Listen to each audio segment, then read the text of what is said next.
Anything you wanted to do or people you might meet, it all was possible. Prior to that, there really wasn't a voice for independent film. Destroy everything before 1976, it's over, it's incinerated.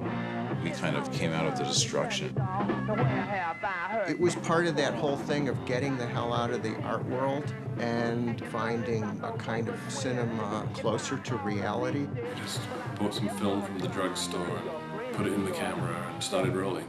They would literally call up to my window and we'd go down the block and shoot a scene. Felt like we owned the city and we could shoot without permits, without restriction. It was right at the peak of the debauchery of New York. New York City was pretty much near bankruptcy, and it was like the Wild West. I was going out every night, and wherever I would go, I had this 16mm camera, and I was shooting a lot of the bands. Things were moving so fast then. It was like television and Blondie and the Ramones, and then 2 months later, that was over, and it was like nothing I'd ever heard before.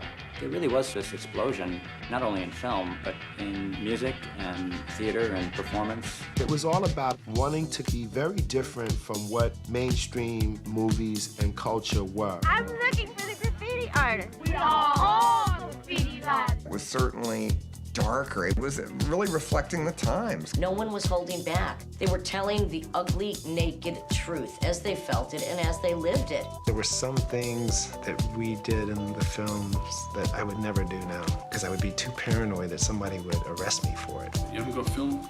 Steal some film. I was detained at the airport by the police because I had movies on me. Our lives, I felt like our lives were movies. It was very cinematic. I felt like at the end, maybe this is going to be some Warhol type thing, and one of these people is going to come up and shoot me.